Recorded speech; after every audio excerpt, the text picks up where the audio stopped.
Listen, I finally have the heir I've always wanted, so I'm divorcing you. My husband happily reported this to me. Heir. Normally, when one speaks of a man's heir, it should mean a son born to his wife. However, I am not pregnant. Moreover, after giving birth to my eldest daughter, I've felt pressured for a long time because we haven't been able to have a boy. So my husband has an heir. This must mean that another woman gave birth to his son. In fact, he brought home a woman in her early 20s and a baby boy, just a few months old. I was so shocked by the sudden situation that I was left dumbfounded.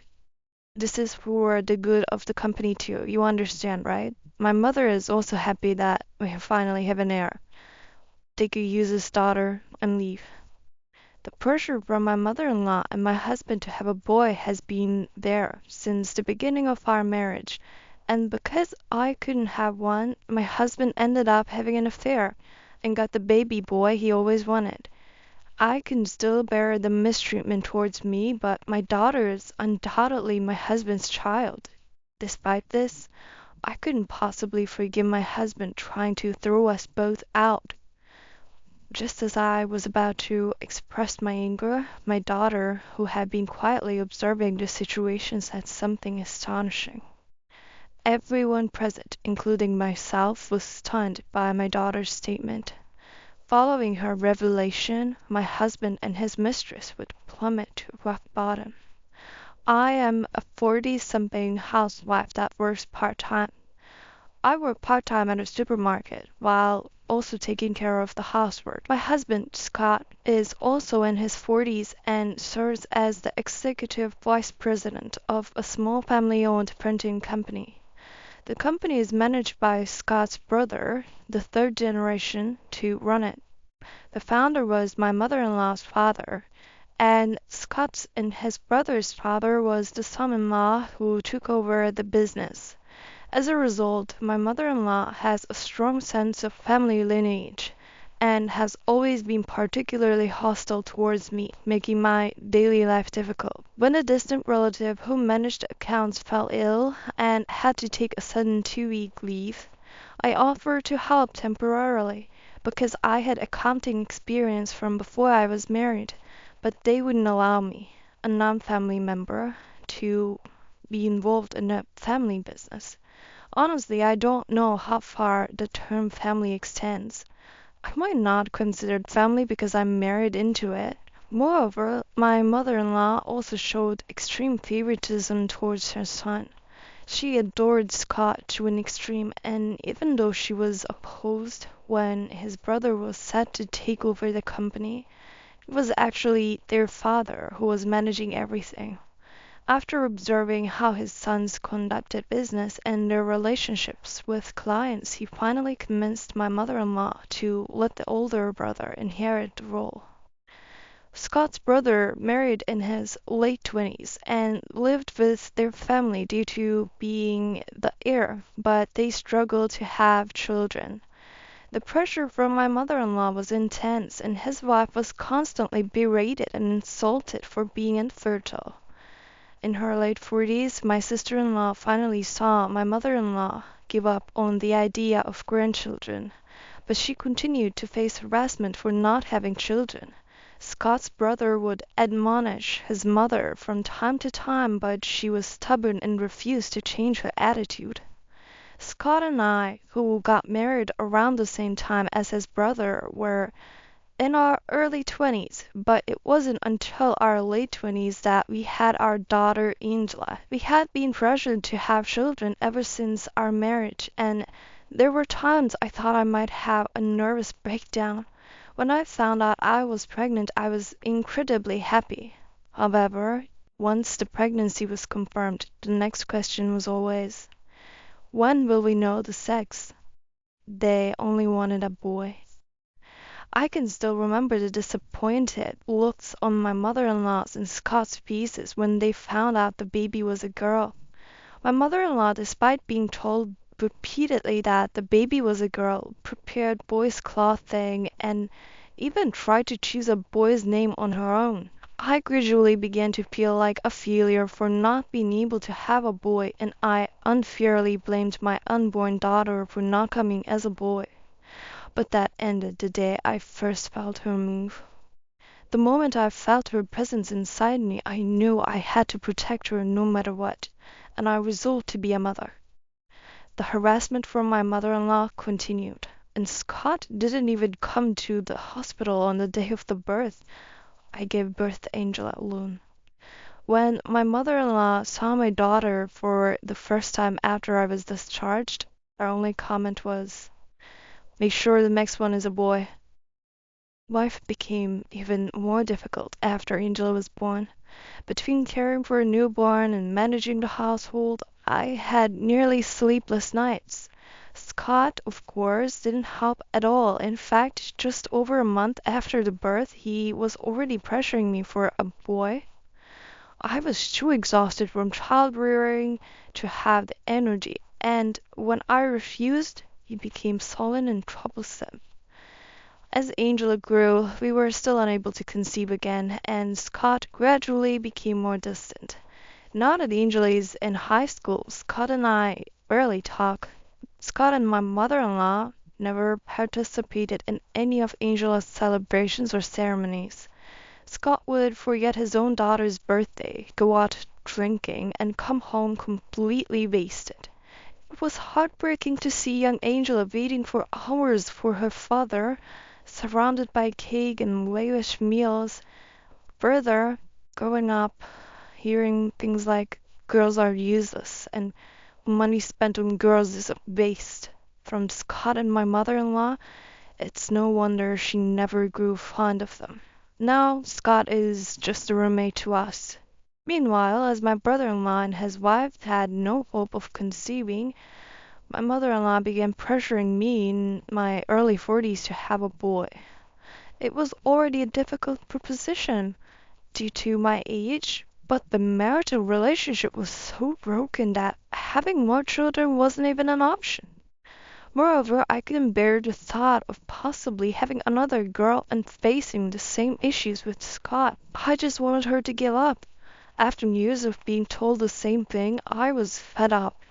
Just when Scott's company, where he serves as executive vice president, started to struggle financially and his salary was significantly cut.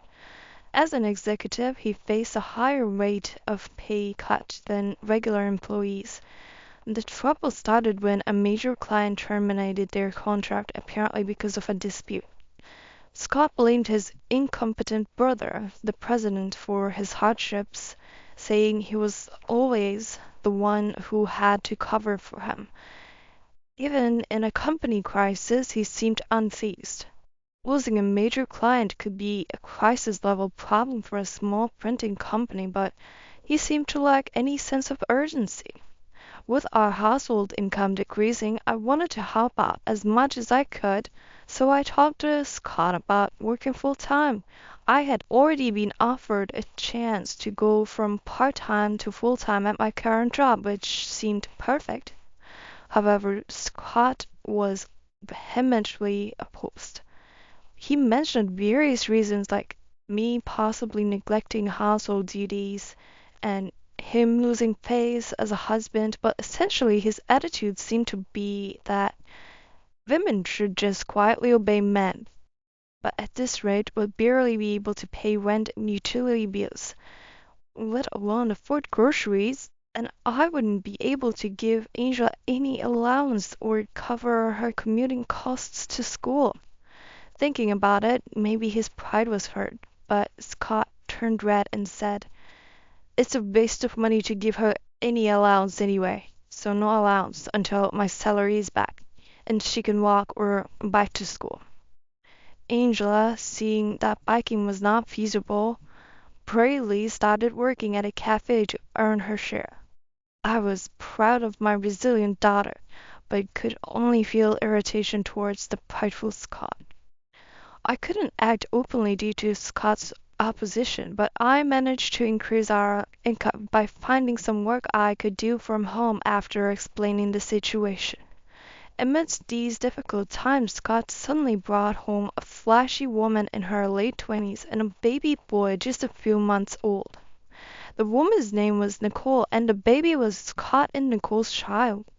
They had met through a business contact, and they had been having an affair for a year and a half. This affair had started around the time the company's performance began to decline, a time when Scott should have been attentive, but was instead infatuated with Nicole.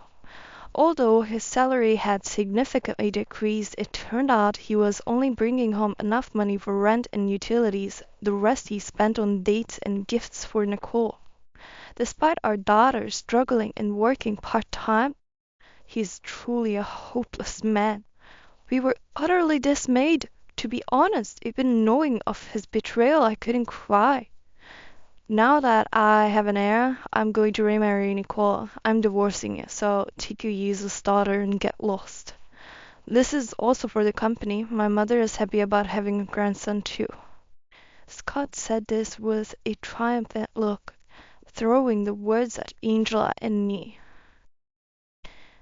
Nicole is the daughter of a major corporation CEO, and marrying her would bring financial support to the company. Also, Nicole has two brothers who each have sons, so there is no need for her to take over a company, allowing her to just enjoy the wealth. My mother-in-law is pleased with this wealthy marital prospect and is urging them to remarry soon. Depending on financial support from Nicole's family, there are plans to replace Scott as president with Nicole's brother. Furthermore, they said it's time for me, who couldn't bear a son, and my daughter to step aside. I'm really sorry about this, but since it's a boy and your mother-in-law agrees, please understand. Scott and Nicole laughed down at us and ordered us to leave the house quickly. In any case, I couldn't continue with him, so divorce or whatever was fine, but it was frustrating to think why we had to be treated this way, and I bit my lip. I felt sorry for Angela to have such a father. Then Angela, who had been silent, watching the situation, spoke up. I may not be one to say this, but I think you should reconsider remarrying her. I mean, well, it's fine if you really think she's the one. Angela started to say something but stopped. It wasn't just simple opposition to the remarriage. She said it differently, but Scott, oblivious, flew into rage at her comment. What? What are you being so cheeky about? Angela quietly met Scott's gaze, sighed, and began to speak. That woman, she's always hanging all over a college buy at my part-time job, and it's the talk among the employees. It turns out Angela knew Nicole from before. Nicole was a regular at the cafe where Angela worked, and often came in acting like lovers with a college student. Apparently Nicole is quite arrogant to the cafe staff, never looking them in the face when ordering, so she probably didn't recognize Angela. Scott seemed quite shaken by Angela's words. That must be some relative she's tutoring, right? To put it nicely, Nicole doesn't look like someone who could be tutoring a college student. It seemed a highly unlikely interpretation to me. Yes, that's right, he's a cousin, though he's a bit younger. Nicole, flustered, agreed with Scott. It seemed she was hiding something. She didn't want to be known. Oh, a cousin? I see. Then you must surely know that this college student has a serious girlfriend, right? She's a classmate with long hair. Nicole's face clearly showed shock at this, and she began to lose her composure. What? A serious girlfriend? What are you talking about?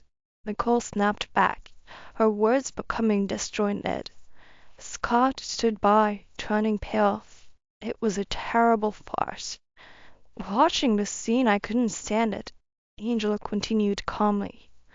Cousin or whatever, he's been telling his friends that you're his sugar mummy. What? Don't be ridiculous. Don't spread lies. Nicole completely lost her composure, her language disarrayed. Seeing her bloodshot eyes, I worried she might harm Angela, but Angela remained composed. So, is that baby actually the college student's child? What? What do you mean? Isn't it my child? What are you talking about? It's Scott's child, of course. I was also surprised that Angela knew so much. The noisy Nicole suddenly became flustered and fell silent. Scott continued to be agitated. I decided to be as calm as Angela and pressed for an explanation. After a while, as if resigning herself, Nicole started to speak in bits and pieces. The child was likely the result of her relationship with the college student. She had been dating the college student, and when her father found out and scolded her, she pretended to break up with him. She met Scott around that time and used him as a camouflage boyfriend, planning to raise the college student's child as Scott's. Nicole liked younger men, and Scott was not really her type. She had just used him. She was serious with her younger boyfriend. Hearing that she was called a sugar mummy, Nicole was disheartened and became subdued. Then the baby in Scott's arms started crying. Can you resolve this issue on your own? I have no fond memories of being cherished by my father, so I agree with the divorce. I'll live with my mom. With that, Angela coolly pushed Scott away. Nicole was not in a state to discuss further, but as the baby started fussing, she was urged to go home, and they dispersed for the day. Nicole didn't soothe or care for the baby and cried all the way home. The baby is innocent, and seeing Nicole's inability to feel maternal made me sympathize with the baby. Scott had no choice but to leave the house and temporarily return to his parents' home. Later Scott came home alone. Firstly, the child turned out not to be Scott's. After our discussion, a DNA test was conducted, and it showed that there was no parent-child relationship between Scott and the child. It is unclear whether the child is Nicole's and the college student's, but there is no doubt that Scott was merely used. Scott seems to have broken up with Nicole. Nicole really loved the college student and wanted to have and raise his child, but she decided to claim the child was Scott's due to her father's opposition and her belief that she should not ruin the future of a promising college student. The plan was to marry once and raise a child. After the college student became a working adult, Nicole intended to divorce Scott and remarry the college student. Moreover, their relationship had started while he was still in high school. They had been involved since he was a minor. One reason Nicole started a relationship with Scott was to camouflage the fact that she had been involved with a minor, fearing public exposure due to her status as the daughter of a major corporation CEO. Realizing Nicole had no affection for him at all, I felt a sense of pity as I listened to the story. On the other hand, the college student was only interested in the relationship for the money. He didn't care about Nicole's feelings and maintained the relationship only because it was financially beneficial. In reality, he didn't work part-time but enjoyed his student life with his true girlfriend, supported financially by Nicole. When confronted, the college student confessed easily. There's no way I could be serious about an old lady. I just hung out with her occasionally because she gave me support. It's a sugar relationship, just sugar mummy stuff.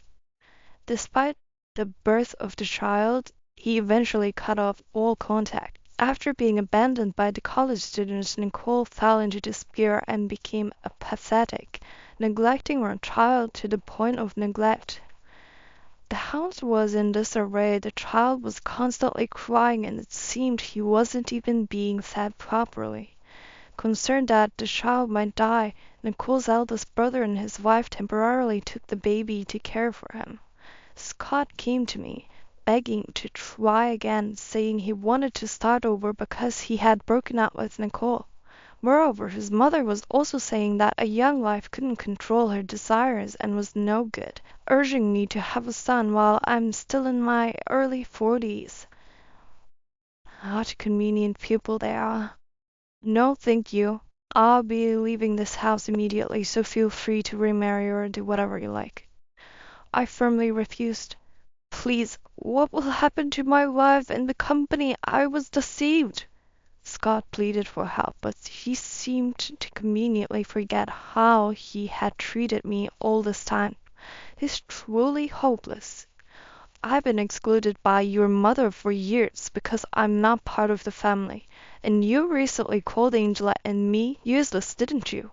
I think it's better not to be with someone you consider useless. That's not true. I was deceived by Nicole, and now I realize family is the most important. It might be late, but let's try for a son again. You still talk about having a son even now? Do you really think you can be a family with Angela and me again after all this time? You never cared about us. Always only about yourself. Angela feels the same way. Scott began to cry in front of his daughter, repeating selfish remarks about what would become of his life. Angela was thoroughly disgusted. Dad, you're really creepy. Who cares about your life? Do you even understand what you've done? Are you going to abandon your father too? Grandma didn't mean any harm. She really likes you. Let's live together as a family. Sorry, but I can't think of you or Grandma as family anymore. From now on, we'll be cutting off our parent-child relationship. Take care of Grandma. Scott's tears only intensified in response to Angela's cold attitude. Though he initially resisted divorce, Scott's brother and his wife intervened, and the divorce was eventually finalized. I wasn't very familiar with the company's details, but it turned out that Scott, as the executive vice president, had angered an important client and caused losses to the company. Scott's arrogant behavior had been a problem several times before, and he had ruined several transactions. Scott's brother repeatedly warned him, but Scott's arrogant attitude persisted, leading to conflicts with clients whenever he visited them. Recently, he had been relegated to handling phone calls only, yet he even managed to upset a client over the phone. The client, having been lenient due to a long-standing relationship, finally reached their limit and terminated the contract. Oblivious Scott was busy having an affair with Nicole during this critical time. For several months, his brother tried to mend the relationship with the client. After much effort, the client agreed to resume major transactions on the condition that Scott was fired. The client acknowledged the relentless efforts of Scott's brother and promised even more orders than before, now that Scott was no longer with the company.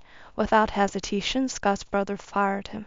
Scott had boasted that he was the one covering for his incompetent brother, but in reality it was his brother who had been busy covering for him. Scott would visit clients and then go to play slots or leave cigarette butts in the client's parking lot, exhibiting problematic behavior even during crises he had caused. His brother was exasperated and took the opportunity to fire him. Thanks to his brother's efforts, the company escaped bankruptcy, but Scott ended up unemployed. Having never really worked properly and having no skills, Scott struggled to find a job. His past work attitude and arrogant behavior towards clients meant that no acquaintances were willing to hire him. Given his age, reemployment was not easy, and he now juggled several part-time jobs to make ends meet. As for his mother, the stress from the company's issues and the revelation that Nicole's child was not Scott's led her to increasingly lash out at her daughter-in-law, intensifying her mistreatment. Eventually, Scott's sister-in-law fell ill and had to be hospitalized. Despite being cared for by Scott's brother and his wife, his mother maintained her arrogant attitude, stating during the sister-in-law's hospitalization that she didn't care what happened to a daughter-in-law who wasn't family and couldn't have children. This enraged Scott's brother, and he evicted their mother from their home. His mother, surprised by her usually gentle son's actions, only began to apologize after being kicked out, but it was too late. With nowhere to go, she moved into Scott's room, and they now live together in a cramped apartment. His mother, who had never worked before, cannot start working now and lives off Scott's meager income. Despite their changed circumstances, her sense of money remains unchanged, leading to constant arguments as she spends his income. Now that there is no daughter-in-law to mistreat, she has become even more meddling towards Scott. His mother insists, "Be console because it looks bad. A father should be present for his daughter, and you shouldn't separate due to parental issues. Make your wife work full-time and manage the money." Scott is evidently fed up with these demands. Struggling financially, I decided to demand compensation for emotional distress and child support from Scott as if to add insult to injury. Scott seemed quite flustered, apparently not expecting to be asked for compensation. At first he insisted he couldn't pay, but after understanding from a lawyer that his refusal wouldn't hold, he came to negotiate with me directly. With little income and living with his spendthrift mother, he called me almost in tears, asking if there was any way to reduce the amount or make installment payments. However, I plan to leave everything to the lawyer, and given how he has belittled us in the past, I have no intention of listening to any of his requests. Angela also said, "We should get everything we're entitled to. It's not right to lose out. Dad shouldn't have it easy either. She's really a sensible daughter." I can hardly believe that Scott, who is barely getting by on part-time jobs, has the ability to pay, but I intend to have him pay the full amount over however many years it takes. I also demanded compensation from Nicole for the stress she caused us, but her father, knowing the whole story, apologized profusely and paid up without a fuss. He will cover it for now, but plans to have Nicole gradually pay him back.